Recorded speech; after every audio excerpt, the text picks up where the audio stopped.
What is going on, everyone? Welcome back to another episode of Grid Encore. We really should just go live at 7 no matter what and give you guys a cold open, because sometimes we get to talking before the show starts and we realize we've gone a couple minutes over. But thank you all for tuning in nonetheless and sticking with us here, even though we're a couple of minutes late tonight. I'm your host, Ben Schneider, joined as always by my co-host, Brandon Crossland. Brandon, how's it going, my man? Good to see you.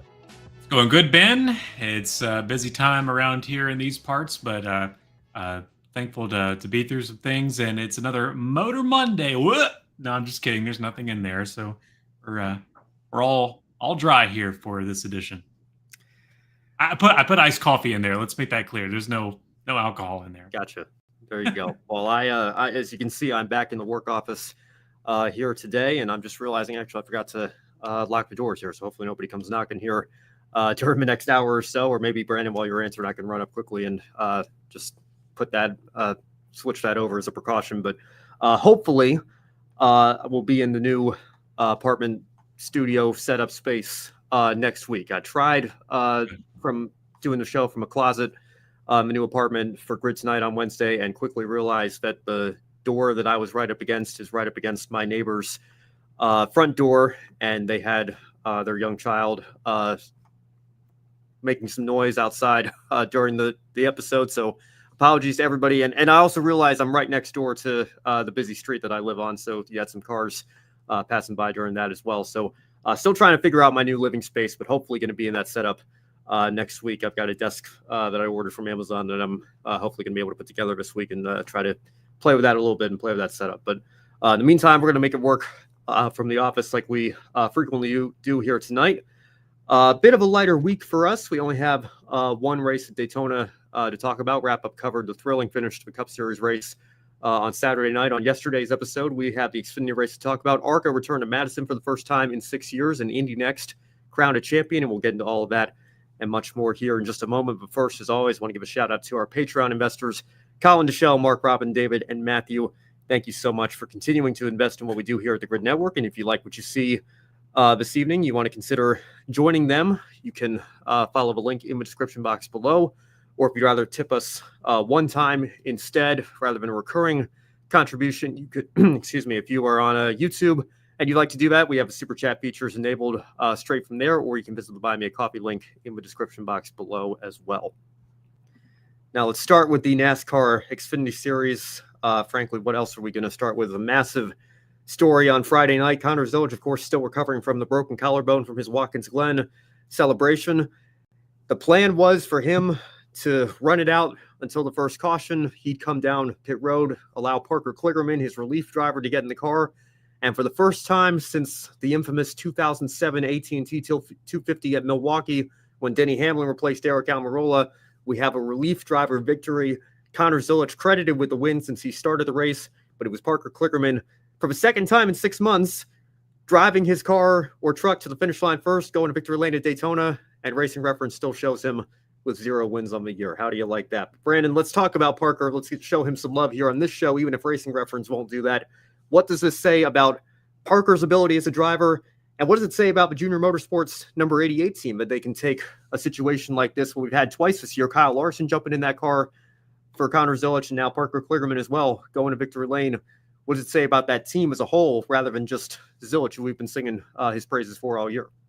I mean, just easily one of the best years in Junior Motorsports' history, and it's been really impressive to see. And anyone who can get in that 88 car, which is why I felt like I needed to change my background just for today, because I mean, it just continues the dominance of this 88 car. Whoever you put in it, Larson, Zilisch, mainly Zilisch, but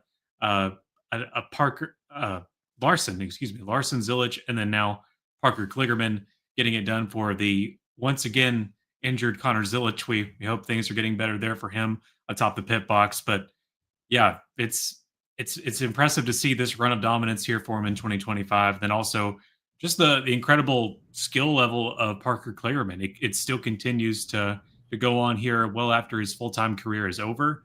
And to have it there on the CW, and for his colleagues to be able to, kind of, not show favoritism, but, that they were showing the love there for Parker Kligerman to get a victory here, for a chance in the car when it's more of a last minute thing. You don't expect to be in the car, but you mentioned it. We have to deal with that again, in the truck and now in the Xfinity ride. A situation where you get the win, but the win is not going to be credited to you in the books officially. But in our hearts, we know who it is. Parker Kligerman. He's had one interesting career, and I hope it goes. He's going to continue to do things in the car for sure, but I hope it goes down remembered for just how interesting it's been. Just he's still a young man too. I mean, in all things considered, so still many opportunities ahead.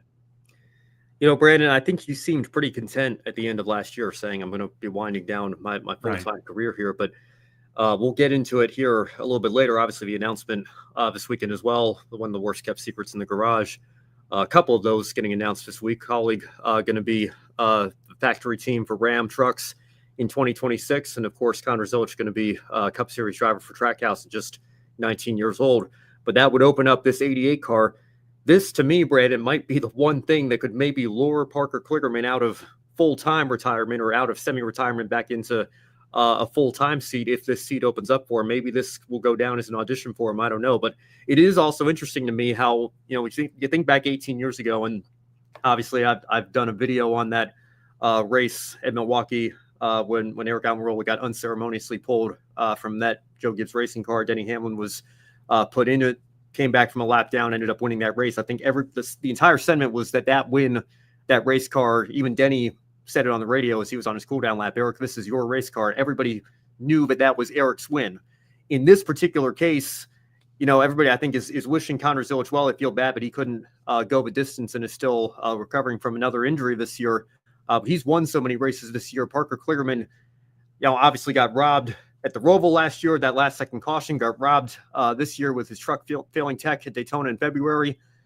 I think everybody's sentiment kind of this year is, well, this should go down as a win for Parker Kligerman because he drove that thing back to the front of the field and threw a draft into victory lane once again at Daytona. So it does beg the question, Brandon, should NASCAR look at tweaking how these results are listed on Racing Reference in their stat books, in their history books, or do you think that would be too much to ask? Because, I'm all about continuity and consistency. How many results would you have to go back and change? Because I wouldn't want to just change it for the instances where a driver won. I'd want to change it every time we had a relief appearance because I think that's only right. I don't know, Ben. That feels like a can of worms to go back, because you got to go retroactively, right? You got to go back to all the other times the relief driver came in and correct those stats. And that's a lot of book work to be doing. I also don't want them to not do that if they're going to do it, it's just a rule going forward. So I think it would be best to just leave it how it is. Maybe we can create a new stat, victories for relief drivers, have that be its own separate tally to keep track of. I think Seth Egger kicking the tires has one of his many wonderful charts. I think he's got that. Oh yeah, Seth probably has one for that too. Yes. Yeah. In fact, I know he does because I've seen it on Twitter over the last few days here. But great guy. It would be an interesting situation because I know Jordan Bianchi and Jeff Gluck were talking about this on the teardown this weekend. If you think of IMSA, obviously, you have co-drivers, all season in that series. It's endurance sports car racing, but they're all credited on the result sheet and with the points, with the win and everything. It's all under their individual record. Obviously, driver changes are much less common in NASCAR, but if we start doing that, and again, fair credit to Pete Pistone here, and Pete Pistone and I certainly have had our differences over the years, but I do think there is some truth to what he said in the replies to one of Jordan's tweets. This is only the second time in 18 years that this has happened. It's probably not going to happen frequently enough to be worth changing the way that we do it here if it's this much of a rarity. But my mind thinks back to another race in 2007 when Dale Earnhardt Jr. technically made his Hendrick Motorsports debut. He and Kyle Busch were in that crash in Texas, and the Hendrick Motorsports team, this is, of course, in the era before the DVP, Hendrick repaired Kyle's number 5 car. Kyle had already left the track, and so they said, hey, Dale, we need a driver. Do you want to hop in our car? And Dale said, absolutely. Well, now if you decide relief drivers should be credited alongside in the result sheet and split the winnings and split the points or whatever, Well, Dale got out of his number 8 car that had a wreck and had his engine expire, and that car retired from the race. So he's going to get points for wherever that finishes down in the 30s or 40s or wherever. But then does he get half of Kyle's points there? And then could teams start saying, well, if we put our driver in 2 cars during the race, they can get double the point. I just think that that's a can of worms that you risk opening if you decide that, we're going to give equal credit to relief drivers, or relief drivers are going to split the results here. I think that it just makes most sense to keep doing what we've been doing here.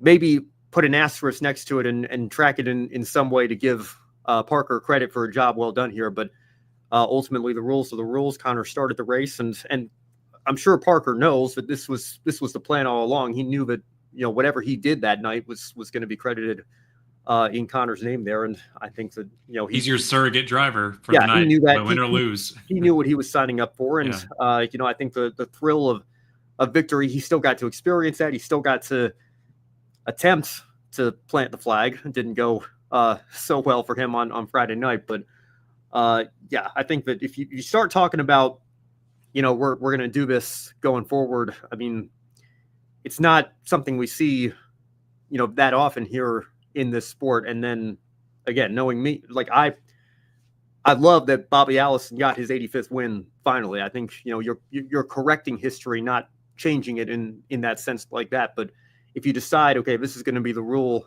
going forward, I would like to see us go back and make sure that we right the so-called wrong. So again, I'm putting that in quotes there because I don't know, but it is a wrong necessarily. It's just, it would be a lot of legwork. And of course, you go back to the 60s and 70s, sometimes you would have, 3, 4, even 5 drivers, I think, getting in certain cars and relieving one another because of how much more attrition there was, and because of how much, how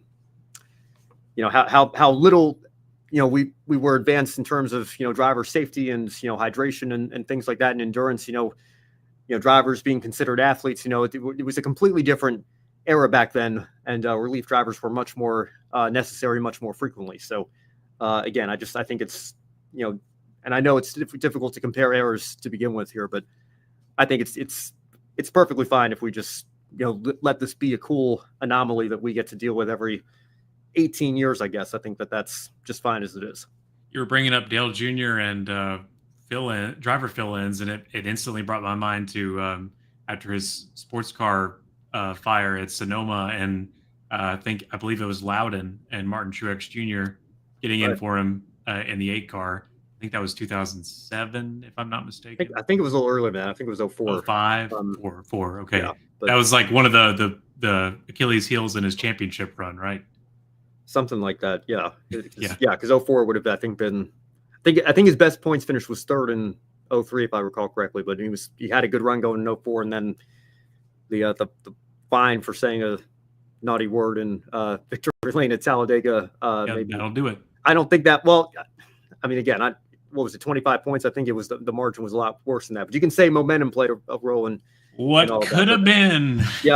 Yeah, and that certainly, maybe singing that till the cows come home. A role in that as well. Yeah. But again, Mike Skinner, would replace Dale Earnhardt Sr. at the Brickyard in '96 as well, I believe. So again, it's not entirely unprecedented.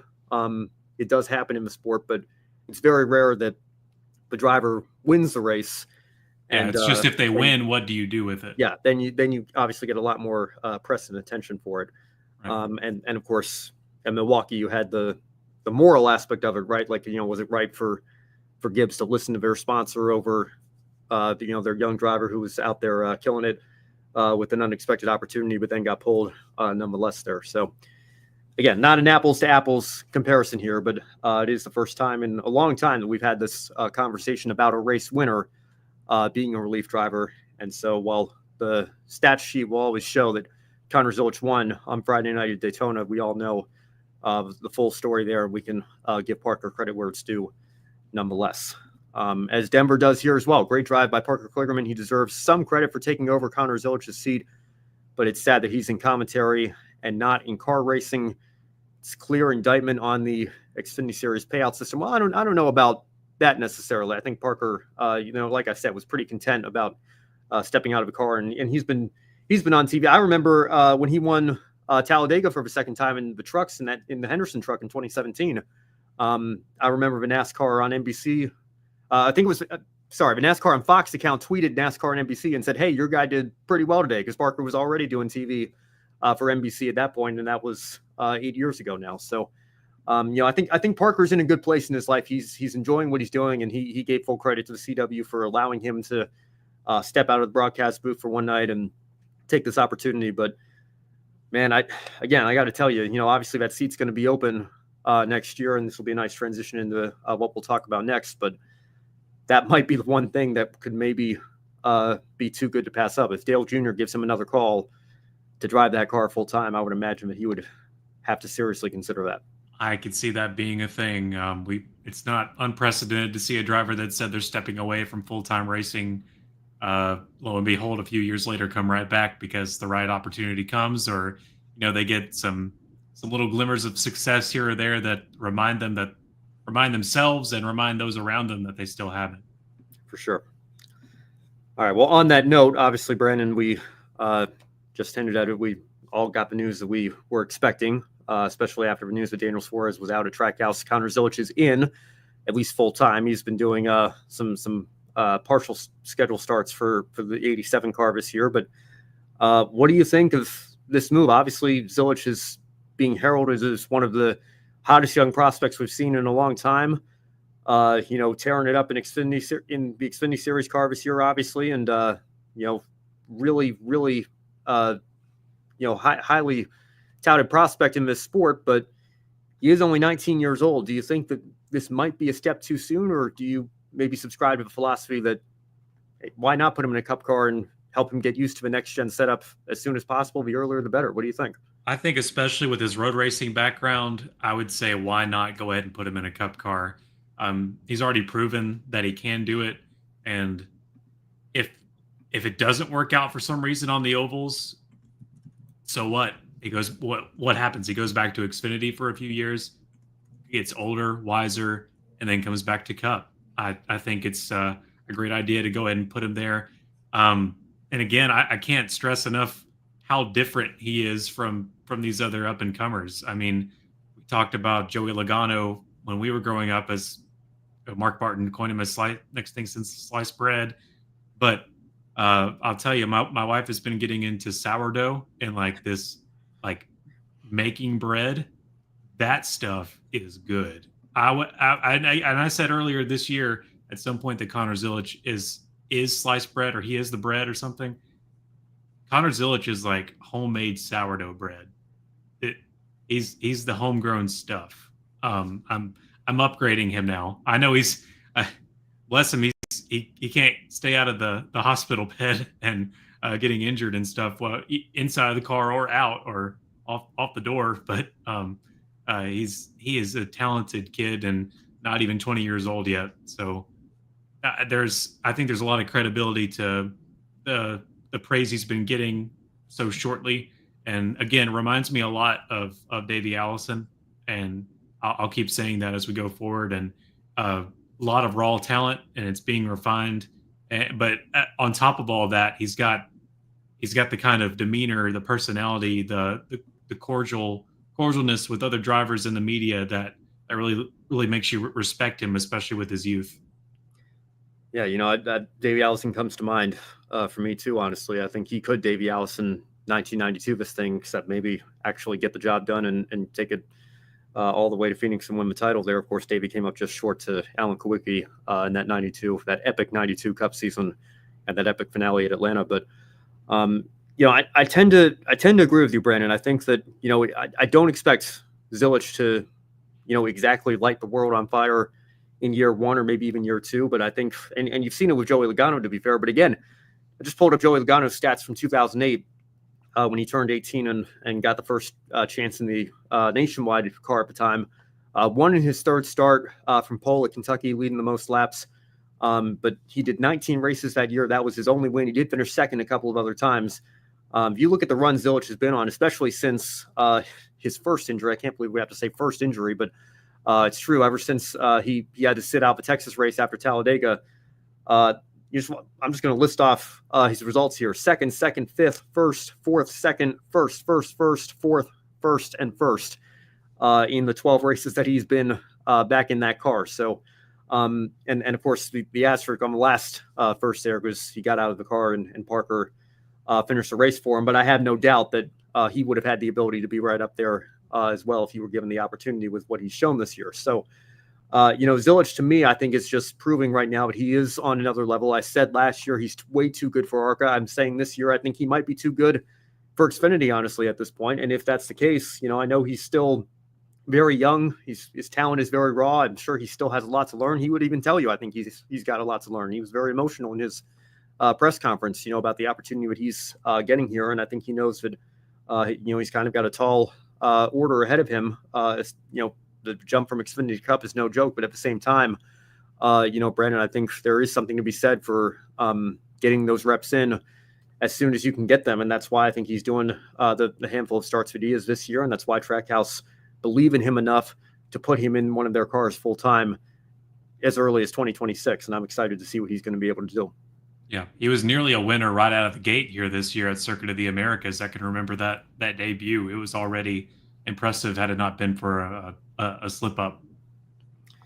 And he had won the previous day in Xfinity, by the way. Yeah, that's exactly right. One more comment here from Denver. Zilisch deserves that ride. It'll take him a while to get used to the Cup Series because of the intensity of racing. Having SVG nurture his road course game, a lot of influence is of SVG at the moment. Yeah, and I think I still remember when Van Gisbergen won Sonoma on the Cup side of things. Obviously, they dueled in the Xfinity race the day before, and somebody asked Shane, "What would you say to Connor today?" And he said, "Thanks for not being in the race," because he knows that Connor's one of the few guys that equally has what it takes to challenge him and beat him in the Xfinity Series. And you've seen him multiple times this year. The two of them are very evenly matched in that series when Shane goes down there in that number 9 car. So, yeah, I mean, again, I think I'm not expecting. I mean, he could go out and win a super speedway race or a road course race next year, or maybe play fuel mileage. I mean, I'm not going to put a win past him.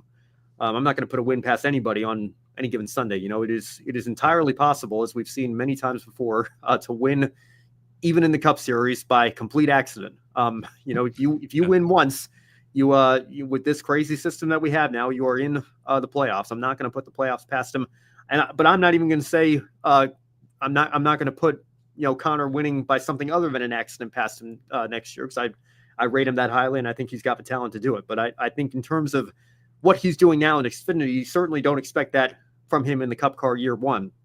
But I was again just texting with a group of friends this weekend. I think under a full season format, and we'll get into this here in just a second here in our open segment, but under a full season format, I would fully expect Connor Zilisch to be a champion by 25.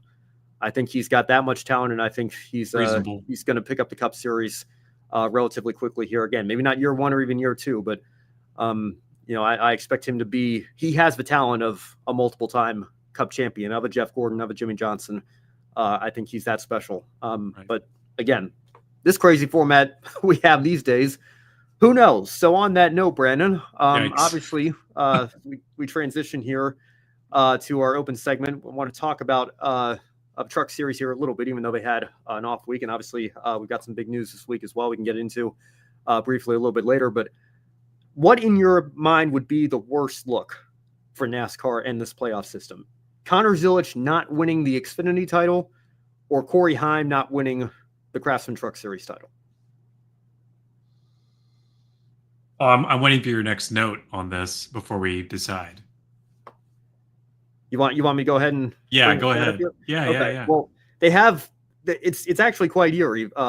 What both of them have done in these series this year. Each of them has 7 wins, and each of them can thank Parker Kligerman at Daytona for one of them, because Corey Heim inherited Parker's Truck Series win at Daytona 6 months ago, and of course Connor Zilisch got credit for the win that Parker drove to just this weekend. So it's like the Abraham Lincoln, Robert Kennedy Jr.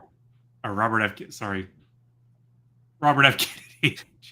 Wow, it's so weird to there's too many. There's a lot of Kennedys nowadays. I got what you know what I mean. The Lincoln Kennedy stuff, the RFK the conspiracies stuff about the assassinations or whatever. Yeah, I get what you're saying there. But but yeah, both of them 6 wins on the road, I guess, and you can thank Parker Kligerman indirectly in Corey Haim's case, directly in Connor Zilich's case, but you can thank Parker for one of them nonetheless. But I'll ask a question again there, Brandon. What would be the more disappointing result? One of these two or both of them not winning these championships? They've got the equal wins. I guess you got to say it would be more disappointing if Haim. Because obviously Zilisch has less of those wins that he actually was driving the race car than Haim when it comes down to it. And also, I think just the dominance of Haim's wins, especially when you look at a place like Lime Rock, where it was just, what are we doing here? Those sorts of results and just the way that he's won most of his 7 in 2025 makes it a pretty clear choice after looking at it that way. But both generational talents, both don't need to stay in their series. Very similar on that front, but it'd look bad if either of them didn't win the title, clearly. But I think Haim just even more so. Yeah, another stat I saw before we came on the show tonight is Justin Allgaier currently has a 3-point lead in the regular season standings over Connor Zilisch. But the caveat there is that Connor, of course, missed the Texas race, but also Allgaier also has 3 more Xfinity fastest lap bonus points than Connor Zilisch does. So right now, that's the difference there. So they're very evenly matched. And take nothing away from Hauger. He's having a great year as well. And as far as I'm concerned, could certainly back up the championship that he won last year. But, I think the difference for me is, to your point, Brandon, Connor's obviously been virtually unstoppable since he came back from that injury at Talladega. He started the season off a little bit more up and down, a little bit more inconsistent. But since he's gotten back, he's been lights out. In Corey Haim's case, he's pretty much been lights out from start to finish here. And, I say he's got 7 wins. I think he could have easily won Homestead. He had that electrical issue of a truck shutting off, still finished 3rd in that one after leading the most laps from pole. Led the most laps from pole at Martinsville, got shoved out of the way in, some late race antics there. Led the most laps at Rockingham. North Wilkesboro didn't get the win in either of those. Pocono as well got shuffled back to 23rd. And then 2nd at Nashville, 3rd at IRP. Several other 3rd-place finishes this year. The man could probably – he's got 7 wins. I think he could have 14 just as easy. It's just circumstances outside of his control have gotten in the way, and that happens sometimes in this sport, and it could happen at Phoenix, and that's why I don't like deciding a championship based on just one race, but I promise I won't beat that dead horse too much more on this particular episode tonight. But I'm going to be in agreement with you here. I'm going to say Corey Haim as well, just because of the sheer dominance and sheer lead that he has right now in the regular season championship. He locked it up with multiple races to go, for crying out loud. I think he's been far and away clearly the best driver in the Truck Series this year. And despite the opinions of some people within the sport, I suppose, I believe that is the metric that we should be using to crown our champions. I think it will be a shame if Corey does not win that truck championship. But again, in Xfinity as well, I think you can look at the season that Zilisch is having, and assuming he continues to perform at this level once he's his collarbone is fully healed and he's back to 100%, and I see no reason to doubt that he won't be able to get there. He's got to be the heavy championship favorite in Xfinity as well, and I think it will also be disappointing if this incredible season that he's on right now also kind of gets lost to history if he doesn't win that championship. So we'll keep our eye on that as it goes on here for the rest of the season. But in the meantime, Brandon, I don't know if you have any final thoughts on that. Otherwise, we can move on to some other news that we got earlier this week. Yeah, let's go ahead and get to it. Yeah, it's fun to look at those, but we've got something else here too. Yes, and again, just kind of was the unpacking with the move and everything. I almost forgot about this until we got into the show tonight, but I think we should talk about it here at least a little bit. Again, one of the worst kept secrets in the sport over the last couple of weeks. Kaulig Racing confirming they will be the factory partner with Ram Trucks in their return to the Truck Series next year. And Brandon, they are not messing around. They say they might run up to 5 trucks full time in 2026. So what's your reaction to that? Do you think that might be a sign that maybe Kaulig's going to be the only Ram team next year? Because Ram was indicating maybe we're going to be at 5 or 6 trucks on the grid in 2026. If Kaulig's saying they're running 5 alone, could they just be the de facto Ram team next year? Will we see any other partners partner up with Ram, or do you think it's just going to be Kaulig? They might be, and that's really fine with me for year one. Kaulig Racing, Now, my opinions have kind of been swayed over maybe the last month or so by talking with Matthew Owens on this show and his thoughts on colleague racing I and remember that. some of their how you say questionable decision making, maybe back and forth over a span of a few years or so. And he started out as an advocate, a supporter of their decisions, and then some of the hiring and the letting go of talent started to be puzzling. I have a lot of respect for Chris Rice and Matt Collig and everything they're doing there, and of course all the care they have for the sport and everything that they add to it with their own brand of a race team. But I think this might be one of their better decisions. I think is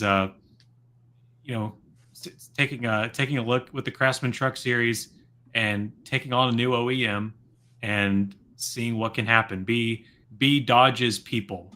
Be a 5 truck, possibly 5 trucks. That would be great.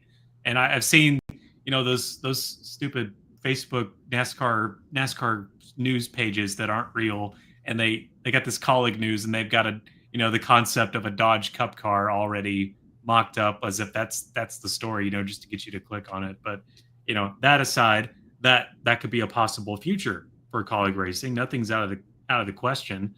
Just depending on what Stellantis and Dodge and all that will look like, if they can ever get it up to a cup program, to their cup program.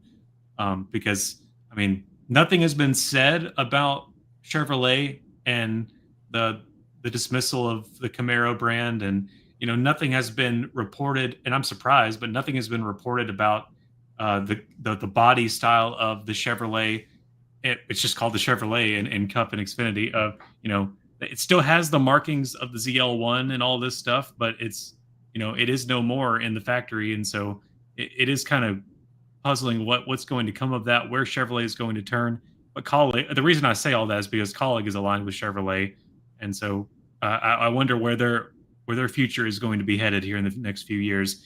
This tells me at least that they might be flirting with the idea of being the Evernham, being the one to bring Dodge back up the ranks, and that would be a welcome turn for me to see Colleague Racing be the one to do that.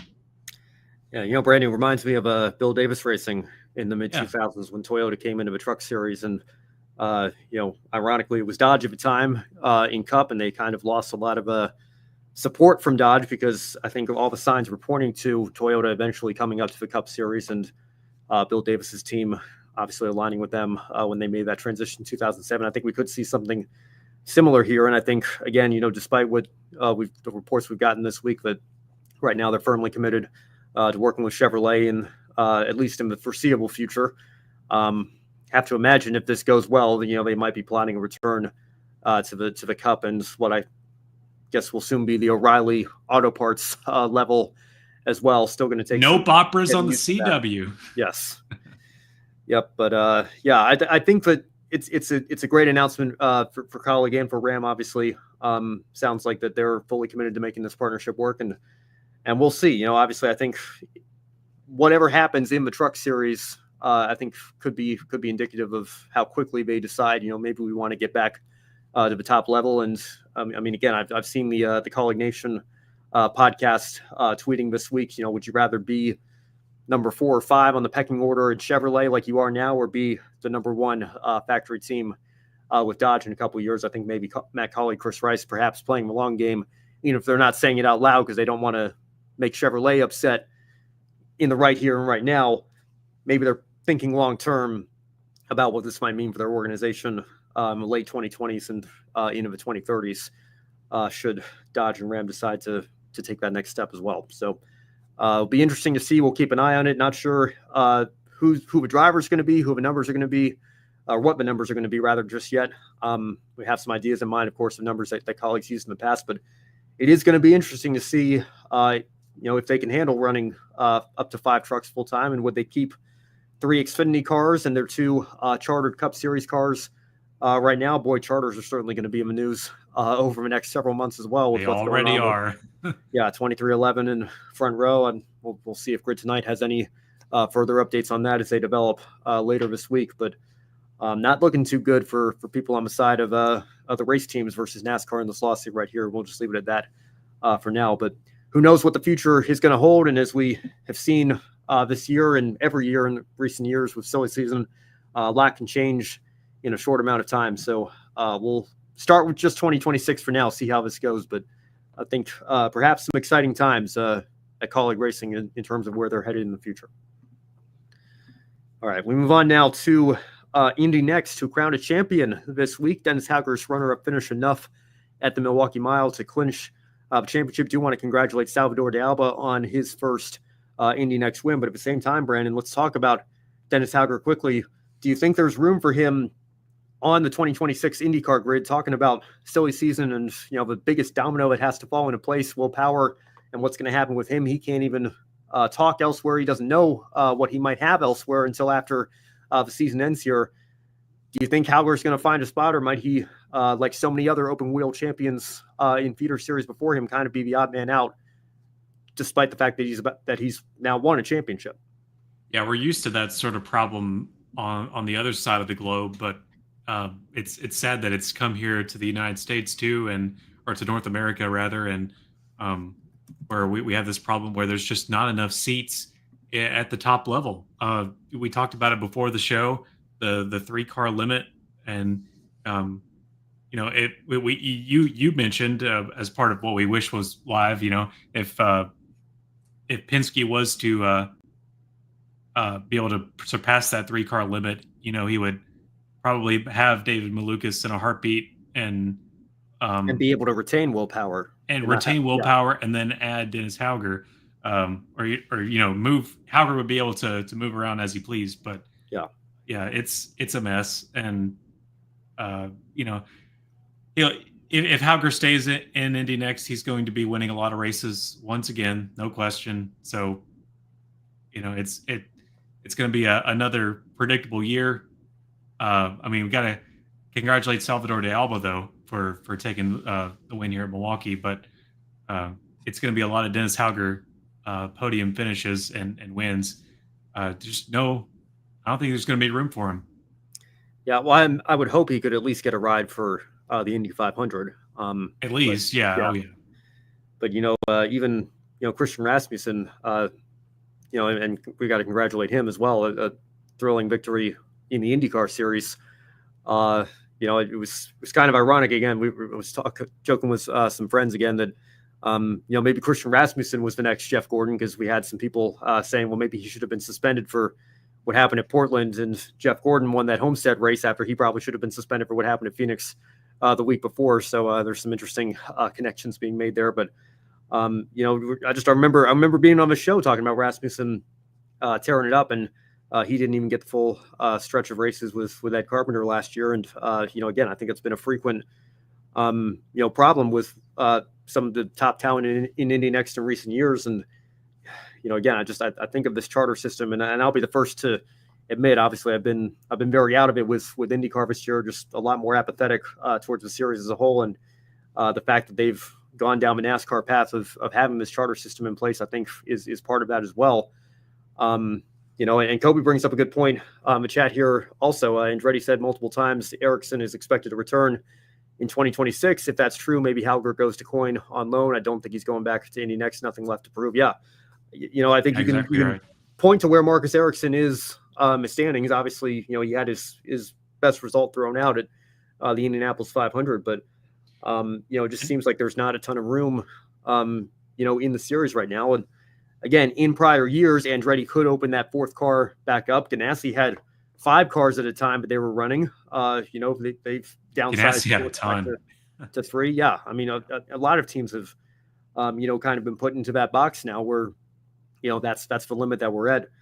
And we're hearing some rumors that Prima may need a cash inflow of some sort in order to remain in business in the IndyCar series for next year as well. So, again, it's another dead horse that I don't know if we need to start beating again here tonight. But very briefly, what's most upsetting about it to me is just that the INDY NXT champion is promised that you get to graduate, you get your ride at the top level, and so if we get to the point where that's not feasible, then that's a huge issue. Yeah.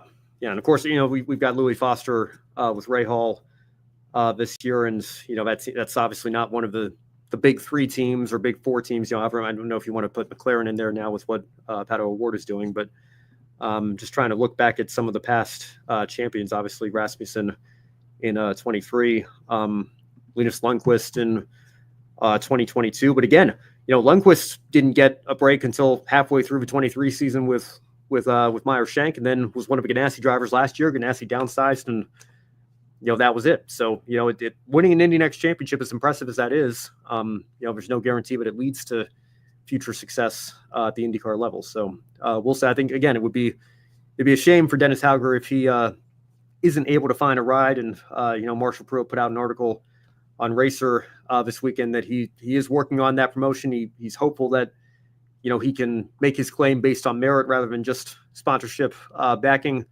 and funding for him. But obviously, as we've seen in the past, it is no guarantee. So we certainly hope the best for him, but there is that possibility that it doesn't work out as well. All right, and one more comment from Kobe, and then we'll move on here. If Prima leaves, there would be room for an open car to field Hauger. Would Andretti want to run a non-chartered entry? That's true. Thank you for reminding me of that, Kobe. Yeah, I don't know. I mean, again, I don't know how the funding necessarily works. I know in NASCAR, obviously, and we're seeing it again with 2311 and Front Row saying that they might be out of business if NASCAR revokes their charters on a permanent basis. I would imagine that it's not financially feasible to be able to run an open car full time in the long term. If anybody's got the funding to do it, I would imagine Andretti could do that if they wanted to, but would they want to? I think that's the multi-million-dollar question that would have to be asked. And I just, again, if Hauger's not bringing a lot of that funding with him, then I don't know if as impressive as his talent is, if they're going to find that feasible. Yep. I mean, Prema has had an excellent debut season in the NTT IndyCar Series. I don't see why they'd ever want to leave. Yeah, well, I think it just comes down to funding and not having those charters. But yeah, you're right, Brandon. The poll alone at the Indy 500, I think they have already, again, that alone far and away. Even outside of that, it's been an impressive year. Yeah. So again, lots of silly season pieces to fall into place in that puzzle there for 26. But again, the biggest one I think has to fall into place first, and it's the one that can't fall into place until after the season's over here. So again, congratulations to Alex Palou. Congratulations to Dennis Hauger. Our champions are set for the year. But again, I think the silly season's just getting started here, and there's a lot that still needs to fall into place, and we'll keep our eye on that in the coming months here once we're firmly into the off season. Denver says IndyCar should encourage F1 teams to invest in IndyCar, create more seats for the series. Yeah, I don't know. I mean, how long have we had those rumors that Ferrari might be interested in coming over here? I think it was a big enough deal to get Prima over here with how big of a name they are in feeder series over in Europe. But I don't know. I think Mercedes and Red Bull are pretty preoccupied right now with their F1 teams. I think it's nice enough to have McLaren here in the series, and can certainly credit Zach Brown for the commitment that he's shown. But yeah, I mean, they've been talking about Ferrari for years, and then everybody else well, not everybody else, I guess, but most of the other teams are, privateers that I think are focused on, the partners that they have with their power unit suppliers in Formula One and their F1 teams. I don't know that Gene Haas is going to come over and start an IndyCar team next. I think he's got a NASCAR team on top of that as well. It's a nice idea, and I certainly think it would draw more eyes to the series, more F1 fans to the series, but I don't think that's necessarily in the cards either. Nor do I necessarily think, Kobe bringing this up here as well, sounds like Red Bull wants to invest in Alex Palou more on Wednesday's Grid Tonight show. I mean, I can't imagine that Palou would be interested in that. I mean, he said so many times that he's firmly committed to IndyCar. He wasn't interested in the Cadillac seat. And quite frankly, who would want to be in the second Red Bull car right now when they could be in IndyCar winning half the races and clinching a championship two races early? Yeah. I mean, I said it in our chat this morning. I genuinely think you could put Jesus Christ himself in that second car and he'd still be 6/10 off Verstappen. Like, you could put an absolutely perfect driver, perfect second driver situation into that team at Red Bull. And, as long as the car is designed around Max's driving style, and Max is always going to be the number one as long as he's there, I just think the second driver is set up to fail, no matter who it is. We've seen it with, everybody from Gasly to Albon to, Checo Perez did win a handful of races and finished second in a championship the year, but they had the most dominant car that they had. But he ultimately faltered, and then Liam Lawson only got 2 races, and now you're seeing it with Yuki Tsunoda. Just no matter who they put in that car, they're not going to be able to match Max because they designed the car around Max. And I think that's more, it says more about Red Bull than it does about the talent of each of those drivers that's been in that second seat. And I think Palou, if you want to make an IndyCar comparison, Sebastian Bourdais, after he won 4 straight Champ Car titles, went over to the Toro Rosso at the time, second Red Bull team, and it did not go well at all. And he came back to the IndyCar series in the 2010s and, had some modest success here or there, but never got back to the level that he was at dominating in Champ Car in the mid-2000s. And I would just hate for something similar to happen to Alex Palou should he take that opportunity and then face the same fate. All right, so we'll leave it there. Finally tonight, like I mentioned, ARCA back at Madison for the first time in a while. Congratulations again to Max Reeves, story that we've heard several times in recent years. That Joe Gibbs Racing 18 car winning once again. Not too much to say on that. Congratulations to LeVar Scott, though, on breaking up half of the 18-28 duopoly there and beating Brendan Queen to finish runner-up, continuing to knock on the door of that first win. He got through one of them, couldn't quite get through the second with Max Reeves there, but Brendan Queen, I think, well on his way to championship glory there. Nonetheless, still, Isabella Robusto, strong run for her. In fourth, Kaylee Bryson made her both her oval stock car debut and her national ARCA debut after running the road course at Sonoma a couple of months ago, or just last month, rather, about a month and a half ago, I should say, in ARCA West. So congratulations to her on a solid 8th place finish. And then some news that we got just today. ARCA back at Portland for the West Series. Greg Biffle will be back in that race as well. So the Pacific Northwest native going to run another ARCA West race at what I guess you could say is his home track, one of his home tracks in that sense. And he has had success at Portland before. He's the 1999 Truck Series race winner at that track. So I don't know how much is going to carry over 26 years later into an ARCA West car, but it'd be great to see the Biff back out there in ARCA West nonetheless there.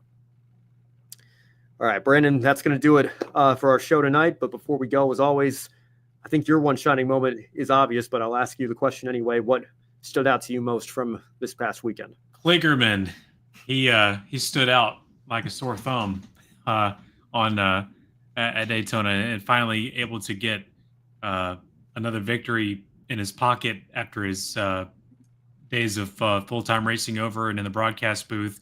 Again, I've already kind of said all you can about it, but how can you not pick Parker Kligerman for your one shining moment this weekend?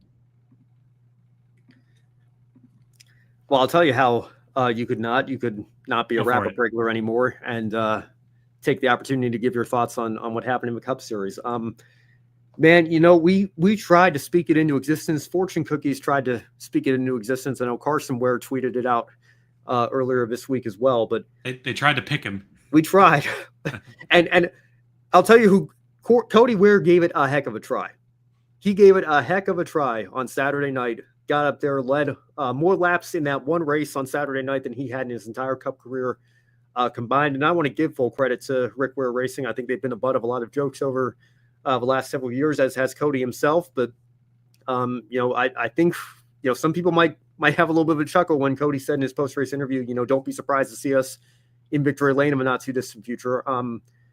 They're probably not laughing as much as they would have laughed even 2 or 3 years ago hearing Cody say that. I think Rick Ware and his team they've had a very unique business model over the last several years. They at one time were running 4 cars in the Cup Series and then sold off a couple of their charters. As charters became more valuable, they've been building up their program.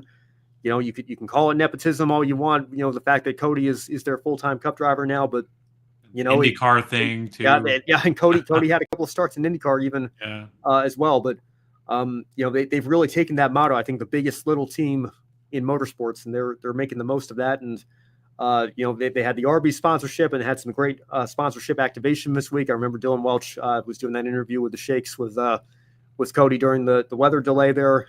Jamocha shake, it's pretty good. Yeah, and I will tell you, local roast beef places are all the rage up here in Massachusetts. Closest Arby's to me is actually across the border in New Hampshire. It's about an hour away from probably where I am right now, thinking about it, maybe only 40 minutes away from my new apartment, but it's a drive nonetheless. If Cody Ware had won Saturday night, I would have driven straight from church on Sunday to that Arby's in New Hampshire. Picked up a Jamocha shake. I guarantee you I would have made that happen. But our board ops at the station, that's one of their rituals, is they get themselves a Jamocha shake and head to the board. Yeah. There you go. Yeah. So again, we tried, like I said, we tried to make the ultimate playoff upset happen after Harrison Burton last year.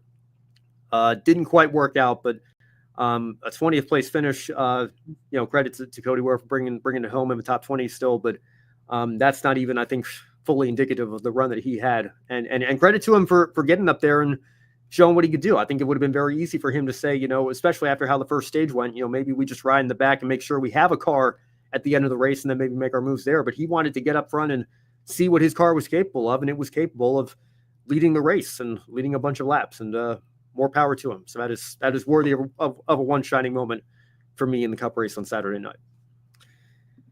All right, that's going to do it for our show tonight here. So thank you so much for tuning in to another episode of the Encore Show, and be sure to follow us on at Grid Network TV on all our social media platforms, X/Twitter, Threads, or Blue Sky, Facebook, Instagram, TikTok, Twitch, LinkedIn. Most importantly, subscribe to us right here on YouTube and visit our website at gridnetworktv.com. As you see on the screen, if you really like what you saw tonight, you can get your name on the board here, invest in our Patreon, help us grow this motorsports media outlet, help us continue to pay the bills and do what we enjoy doing here throughout the rest of 2025 and beyond. Thanks again to Colin, Michelle, Mark, Robin, David, and Matthew for doing so. And you can also become a member through the Grid Network YouTube channel if you're watching us on that platform, or if you'd rather make a one-time contribution to us instead, you can tip us through Super Chat or Super Thanks, or visit the Buy Me a Coffee link in the description box below as well. Any amount helps us continue to grow our motorsports media outlet. Now, as Kobe mentioned, stay tuned for Grid tonight on Wednesday. A lot of news breaking in the motorsports world already, so Kobe, Josh, and Matt will have all of that for you. Women in motorsports will hopefully be back in the not too distant future. We've got F1 Academy back at Zandvoort this weekend, so maybe going to see if we can try to get an episode of that in either this week or next. So stay tuned for that as well. New pre-race show format continuing with NASCAR and everything else we've got going on next week. Like I said, F1 back with the Dutch Grand Prix. Grid Live will have all of that for you this upcoming weekend, and then we will see you on a little bit more than a 167-hour break. We're under an hour here this week, Brandon. So how about that for the Encore show? But we'll be back next Monday night nonetheless. Any final thoughts before we sign off for the evening tonight, Brandon? Well, yes. I'll give you a shortcut. It's at about 3 minutes is where you need to be, but into this video. The man, Phil Swift, he has given us another gift. A new Flex Seal product, Flex Seal Epoxy. Yes, it even works underwater. And this time, to show you the power of Flex Seal Epoxy, he is sawing a race car in half. And so I thought it would be appropriate to let you know that this exists and go watch it. In about 3 minute mark is where you'll see. It looked like the Freedom Factory, but it's somewhere with a choose rule. But they did a full thing on a short track in a late model car. So I'm trying to figure out where this track is. I don't think it's the Freedom Factory, but it's got a choose arrow on the surface. So it's definitely in use in recent years. All right, I will definitely have to check that out. I think I saw a teaser for that in my YouTube recommendations, but that brings back memories of all the JD Motorsports cars, Flex Seal products there. And thank you, Kobe, for reminding me. We've got Portland this weekend for the Xfinity Series and ARCA West as well, and our own Joe Samaniego going to be on site for that. I unfortunately won't be making a trip this year, just with the way the schedule change worked out. And it's unfortunate for us here at Grid. We got the 2026 schedules last week, and I was on grid tonight to talk about that. Portland not on the schedule for Xfinity next year. We'll see about ARCA West. I imagine they might be a complement support race for IndyCar next year if Xfinity's not going there, or maybe it falls off the ARCA West schedule as well. But we got one more year at least in this current run, and Joe's going to be there bringing us all the action from Portland this weekend. Speaking of bringing the action, man, I got to give it to Austin Hill once again. What a great guy, man. On the last lap, shoving Nick Sanchez off into turn 3. I mean, you really can't make it up, man. I mean, this, again, not nearly as blatant as it was at Indianapolis or even Watkins Glen, but boy, it is ironic that at the center of it all, at the center of the last lap turn of events, overtime, Kligerman can thank Austin Hill for who else making it faster. Who else, man? I don't know. I think Parker had a pretty sizable lead. I think he might have had a shot to win it if it had gone right. All the way. Yeah, but Austin Hill sped up the process.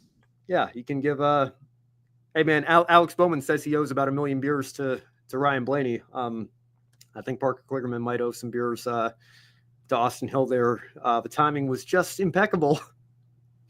Man, really can't make this stuff up, can you? The saga continues. We'll see where it goes. Boy, man, I'm going to be insufferable when we get to Martinsville, aren't I? He's going to need a Baja Blast. Man, Jesse Love better watch out when it comes time for Martinsville this year. Maybe Sheldon Creed can give him some tips on how to handle that situation. But hopefully, based on how they've been running this year, Connor Zilisch has already clinched his spot in the championship 4 at that point, and we won't have to deal with any more Martinsville insanity than we already have. But we'll keep our eye on that as we keep our eye on the rest of these series throughout the rest of the 2025 season. For Brandon Crossland, I'm Ben Schneider.